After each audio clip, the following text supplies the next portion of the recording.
بالله من الشيطان الرجيم. بسم الله الرحمن الرحيم. الله يتوفى الأنفس حين موتها والتي لم تمت في منامها فيمسك التي قضى عليها الموت ويرسل الأخرى إلى أجل مسمى إن في ذلك لآيات لقوم يتفكرون. أم اتخذوا من دون الله شفعاء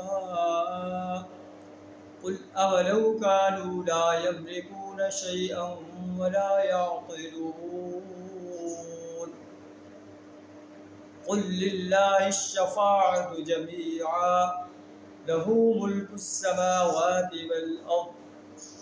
والأرض ثم إليه ترجعون.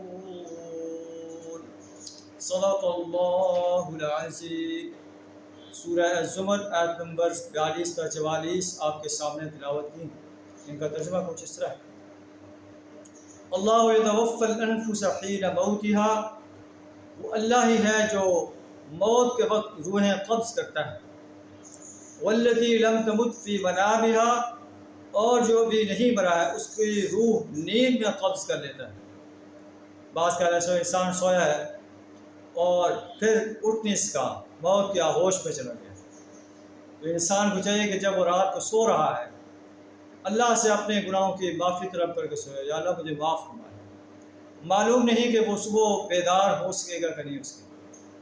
اسی طرح اگر انسان نماز پڑھ رہا ہے، ایسے نماز پڑھے کہ گویا یہ زندگی کی آخری نماز ہے، پتہ نہیں اسے دوسری نماز نصیب ہو کہ نہ. اللہ فرماتا ہے کہ فَيُمْسِكُ الَّتِي قَضَى عَلَيْهَا الْمَوْتِ، تو جو شخص سو رہا ہے تو سونا بھی ایک موت کی مانند ہے. تو فَيُمْسِكُ الَّتِي قَضَى عَلَيْهَا الْمَوْتِ، جس پر اللہ نے موت کا فیصلہ کر لیا ہے اس کی روح کو روک دیتا ہے، واپس نہیں بھیجتا.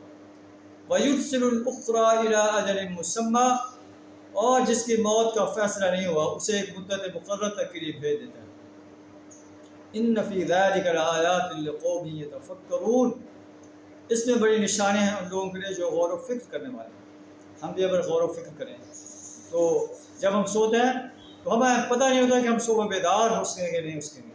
رات کو سونے سے پہلے اپنی زندگی کا محاسبہ کریں کہ آج کیا ہم نے کھویا ہے اور کیا پایا. اگر روز ایسے محاسبہ کرتے چلے جائیں تو ہمارا دوسرا دن پہلے دن سے بہتر ہوتا چلا جائے. ام اتخذوا من دون اللہ شفعاء، کہ اللہ کو چھوڑ کر ان لوگوں نے دوسروں کو شفیع بنا رکھا ہے. قل، آپ کہہ دیجئے، اولو کانوا لا یملکون شیئا ولا یعقلون، ان سے کہو وہ کیا شفاعت کریں گے خواہ ان کے اختیار میں کچھ نہ ہو اور وہ سمجھتے ہی نہ ہوں، عقل بھی نہ رکھتے ہو. قل للہ الشفاعۃ جمیعا، آپ کہہ دیجیے شفاعت ساری کی ساری اللہ کے اختیار میں.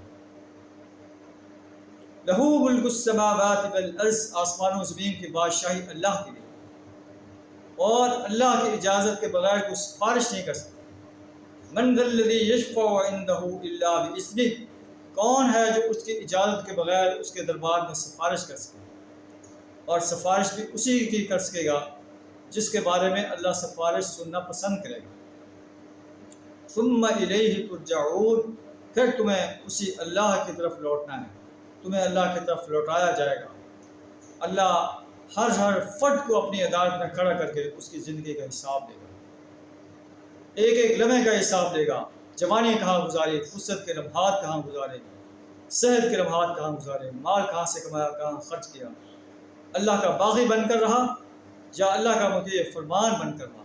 اسے اللہ کے عدالت میں کھڑا ہو کر اپنی زندگی کے ایک ایک لمحے کا حساب دینا ہوگا.